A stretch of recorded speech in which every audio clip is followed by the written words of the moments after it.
Tajni dnevnik Adriana Molea, autorice Sue Townsend, je roman za mlade. Pisan je u prvom licu u obliku dnevnika, a prema njemu je snimljena TV serija, a kasnije i musical. Roman je 1984. postao hit, a saznaćete i zašto. Glavni lik je 13-godišnji dječak Adrian, kojega muče razni problemi. Najviše zaokupljen samim sobom i svojim izgledom, a pogotovo bubuljicama. Prilike u obitelji nisu idealne. Voli roditelje, ali je prema njima vrlo kritičan. Brine ga njihovo neozbiljno ponašanje, alkohol i svađe. I odlučuje da neće slijediti njihov negativni primjer.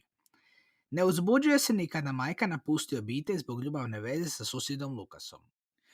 Brine se za oca koji nakon odlaska majke pomišlja na samoubojstvo, a razočara se kada je otac nađe novu ljubav. Adrian je član udruge Somaritanac i brine se o tvrdoglavom starcu Bertu. Radi kao i raznosač novina, a prisiljen je polovicu zarade davati huliganu Kentu.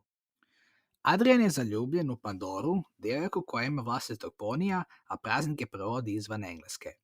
Njemu naklonost pridobija buntovničkim potezom kada umjesto propisanih crnih čarapa za školu oblači crvene. Likovi su zanimljivi, a radnja je zabavna i bliska mladima. Roman je jednostavan, rečenice su kratke i lako se čita. U svom dnevniku Adrian koristi riječi iz žargona, a humora ima u izobilju.